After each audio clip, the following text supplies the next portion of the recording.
ഈ വാർത്തയൊന്നും ഇന്നലെ ചാനലിൽ കണ്ടില്ലല്ലോ.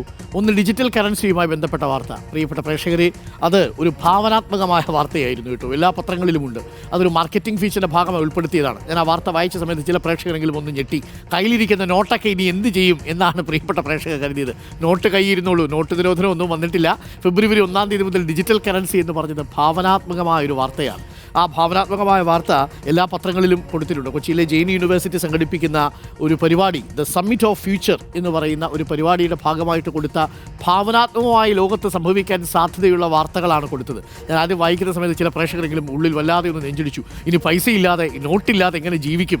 നോട്ടില്ലാതെ ജീവിക്കുന്നു എന്നൊരു സാഹചര്യം ഇന്ത്യയിൽ ഉണ്ടായിട്ടില്ല എന്നൊരിക്കൽ കൂടി പ്രേക്ഷകരെ അറിയിക്കട്ടെ. അതൊരു ഭാവനാത്മകമായ വാർത്തയായിട്ടാണ് പത്രങ്ങൾ, എല്ലാ പത്രങ്ങളുടെയും മാർക്കറ്റിംഗ് ഫീച്ചറായിട്ട് ആദ്യ പേജിൽ ഉൾപ്പെടുത്തിയിരുന്നത്. അതുമാത്രമല്ല, കുറേ കൂടി ഉണ്ട് കേട്ടു. ഇപ്പോൾ ഓഷ്യാനസ് എന്ന് പറയുന്ന ഒരു നഗരം സമുദ്രത്തിൻ്റെ അടിയിൽ വന്നു എന്ന് കേട്ടപ്പോൾ പെട്ടെന്ന് നിങ്ങളൊന്ന് ഞെട്ടിയില്ലേ? അതെവിടെയാണ്? ഏത് രാജ്യത്തായിരിക്കും? അങ്ങനൊരു രാജ്യമില്ല.